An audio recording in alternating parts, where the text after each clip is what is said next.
तो ग्लोब तो ठीक ठाक है, और ग्लोब की पड़ी किसको है आजकल, अपना अपनी चाल है, पर मूड है कैसा? वो पॉवेल साहब क्या बोले? पॉवेल साहब बोले कि जो WPI का नंबर आया है कल, ये जो PPI जिसको अपन ये लोग कहते हाँ, हैं, उसको भी उन्होंने उस पर भी कमेंट कर दिया। हाँ, उन्होंने कर लिया कि ये हमारी उम्मीदों से ख़राब नहीं है, पर क्योंकि है तो ज्यादा ना। पिछला नंबर रिवाइज किया गया था। तो हाँ, बढ़ के आया है, उम्मीद से ज़्यादा बढ़ के आया है। अनुमान जो था कि 0.1% के आसपास पिछले महीने था, तो वैसे ही होना चाहिए, लेकिन 0.5% आया, एक्सपेक्टेशन से ज़्यादा है।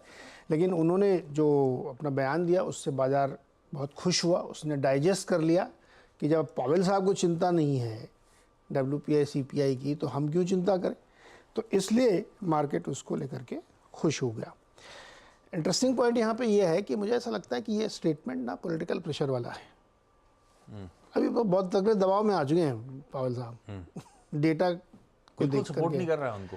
डेटा सपोर्टिव नहीं, लेकिन वो बयान इसे दे रहे हैं, मार्केट खुश हो गया। उन्होंने कहा जब इनको चिंता नहीं तो हमें क्यों चिंता है। करेंगे कुछ नहीं, खुशी खुशी दे रहे हैं, ऐसा हो सकता है। देखो, अगर फेड ये कह दे कि हाँ ये WPI नंबर उतना ख़राब नहीं है, सब कुछ ठीक लग रहा है मुझे, तो बाजार ने जायज़ कर लिया। वो उसने होप बना ली कि सितंबर में कुछ करेंगे ये, जून में नहीं करेंगे तो सितंबर में जरूर करेंगे। इसलिए मार्केट में कल तेज़ी आई, और आप देखिए वही सब टेक्नोलॉजी वाले शेयर्स भागे हैं खूब, रेट सेंसिटिव वाले, तो वहाँ से तेज़ी से बढ़ी। और उन्होंने कहा कि ये मिक्स्ड नंबर है, उतने हॉट नहीं जितने आपको लग रहे थे। अब ये बयान अपने आप में बहुत लोडेड बयान है कि कहीं ना कहीं पीछे से कोई बैकिंग होगी। बहरहाल मार्केट में बढ़िया तेज़ी बनी और नैस्डैक ने न्यू हाई लगा दिया है टेक्नोलॉजी के दम पे। तो ये कारण था कल बाजार में वहाँ की तेज़ी का। तो हमको लगता है अपने मार्केट ने कल सेकंड हाफ में कुछ ऐसा सेंस कर लिया था कि ऐसा पॉवेल साहब बोलने वाले हैं, लग रहा है नंबर आने वाला है। उधर भी अपने जासूस लगे हुए हैं, वरना कल भारतीय बाजारों में जिस तरह से रिकवरी हुई है शाम के समय, लॉजिकल नहीं थी। बहरहाल एक हुआ। दूसरा एक बड़ी घटना वहाँ पे हुई, बाकी ये डॉलर इंडेक्स वगैरह सब बहुत ऐसे कुछ खास नहीं है।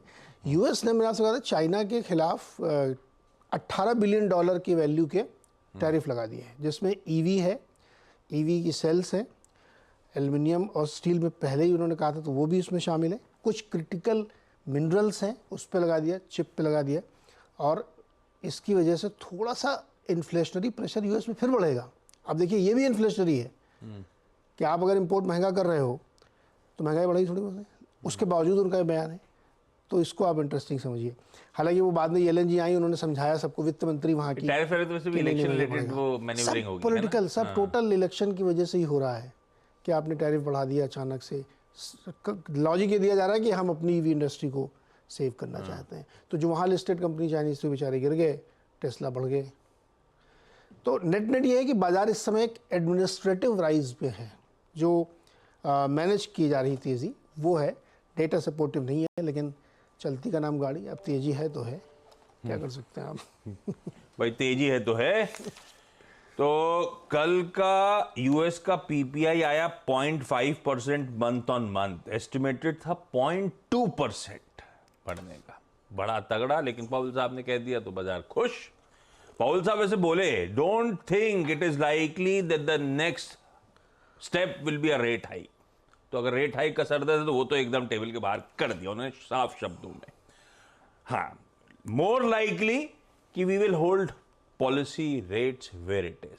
तो हायर फॉर लॉन्गर की हम लोग चर्चा कर रहे थे, उसी टोन पे कंटिन्यू कर रहे हैं फिलहाल के लिए।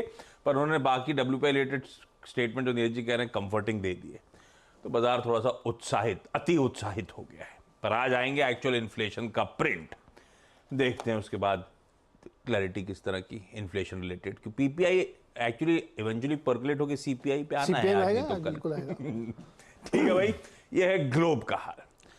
पिछले 2 दिनों से, इवन कल का सेशन भी स्क्रीन से रख दीजिए, कोई फर्क नहीं पड़ता। इनिशियल हिकअप्स के बाद बढ़िया सेशन पैन आउट हुए। परसों भी ऐसा ही हुआ था, कल भी ऐसा ही हुआ। और कल अपन लोग कमाई के अड्डे में जब वीरू चर्चा कर रहे थे, तो निफ्टी के कुछ हैवीवेट कॉन्स्टिट्यूएंट्स को, रिलायंस को, लार्सन एंड टूब्रो की ब्यूटीफुली चर्चा हुई थी, और निफ्टी में तेजी कंटिन्यू करने की बात थी। निफ्टी बैंक को लेकर असमंजसता थी, तो उसको अपन ने छुआ नहीं था। वो लॉन्ग जो कैरी कर रहे हैं, आज ड्यूली रिवॉर्ड करेगी स्क्रीन खुलते ही। क्या अप्रोच रखे निफ्टी पे, क्या अप्रोच रखे निफ्टी बैंक पे आज के लिए? देखिए, गुड मॉर्निंग आशीष, गुड मॉर्निंग नीरज जी। देखिए आशीष, कल हल्का सा विक्स का कूल ऑफ हो रहा है और मेरे लिए जो चीज़ सबसे महत्वपूर्ण थी वो था जो हमने सुबह बात की थी लेवल कि मैं सेल ऑन राइज करूंगा टिल द टाइम हम 22,156 के नीचे हैं। 22,156, 22,212, 22,212 और सुबह सुबह एक स्विंग मिला, बहुत अच्छा स्विंग मिला 100-125 पॉइंट का। उसके बाद 22,212 के ऊपर एक जोन था लॉन्ग जाने का, वो था 50 डे एक्सपोनेंशियल मूविंग एवरेज और उस प्राइस पे क्या था, वो था कॉल राइटर्स का पहला स्ट्रॉन्ग जोन। आप उसके ऊपर गए, हमने कल क्लोजिंग में बात की, स्टे लॉन्ग और अपनी श्रद्धा अनुसार रिस्क टेकिंग कैपेबिलिटी के अनुसार थोड़ी सी निफ्टी पर लॉन्ग कैरी करिए। क्यों? क्योंकि हमें क्लोज मिल रहा था कॉल राइटर के जोन के ऊपर और 50 डे मार्क के ऊपर। कल भी हमारा आशीष व्यू था कि we are targeting 20 day exponential moving average on Nifty, क्योंकि हमारे पास रिलायंस था, हमारे पास एल&टी था, हमारे पास HDFC बैंक था और बहुत सारे मेटल्स में स्ट्रेंथ थी। मेरे ख्याल से ये ओपनिंग हमको 20 डे मार्क को स्ट्राइक करने में मदद करेगी आशीष। पर इस कमेंट्री को जरा गंभीर तरीके से सुनिएगा, क्योंकि एक टर्म होती है that is called a classical 20 day mark reversal. वो फियर परसिस्ट करता है आशीष, तो ट्रेड हमें थोड़ा सा बारीकी से करना है। और एक और चीज़ याद रखिएगा, FIs अभी भी बहुत स्ट्रॉन्ग सेल मोड में है। शुरू करते हैं आज की कमेंट्री। FIs के कल के स्टैट्स देखिए आशीष, अभी भी काफ़ी गंभीर और कल करीब करीब 4,065 करोड़ रुपए की सेलिंग, 3,527 करोड़ रुपए की DIs की बैंक थी इसके अगेंस्ट। आशीष, FIs की शॉर्टिंग इन इंडेक्स अब एक गंभीर स्तर पर पहुंच चुकी है। कल भी 23,363 करोड़ रुपए की सेलिंग करी, 18,000 कॉन्ट्रैक्ट शॉर्ट, 21,000 कॉन्ट्रैक्ट लॉन्ग काट लिए और कल उनका नेट शॉर्ट का आंकड़ा करीब करीब 2,13,000 contract net short on Nifty पहुंच गया है।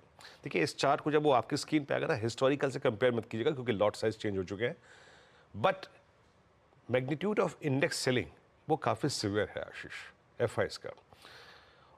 अच्छा, एक चीज़ कल मेरे फेवर में थी। क्या फेवर में थी आशीष? जब हम बात कर रहे थे कि सारे स्टैट्स खराब हैं FIs के, बट उनकी तरफ से कल पुट राइटिंग हुई है।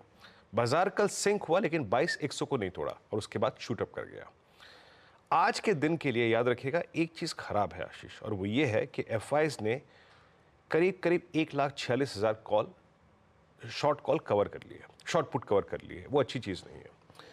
स्क्रीन पर अब 22,300 की कॉल सबसे बड़ा आउटस्टैंडिंग वाई 50 लाख का लेके बैठी है और याद रखिएगा इसी प्राइस पर हमारा 20 डे एक्सपोनेंशियल मूविंग एवरेज है और स्ट्रॉन्ग पुट राइटिंग कहीं पे विजिबल है तो आशीष वो अभी भी देख लीजिए आप स्क्रीन पे, दैट्स ओनली 22,100 एंड 22,000, यानी 22,100, 22,200 पे।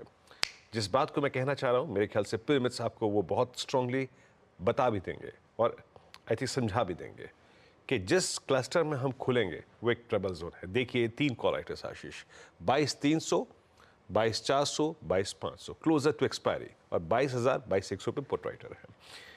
जो कल लॉन्ग लिए हैं याद रखिएगा उनको क्या देखना है, प्लीज लेके आइए स्क्रीन पे लेवल्स RS1 और स्क्रीन को प्लेट को उसी को रखिएगा पॉज कुछ देर के लिए। RS1 क्या है? कल का इंट्राडे स्विंग हाई 22,277, उसको प्लस करके मैंने एक पिवट पॉइंट निकाला है।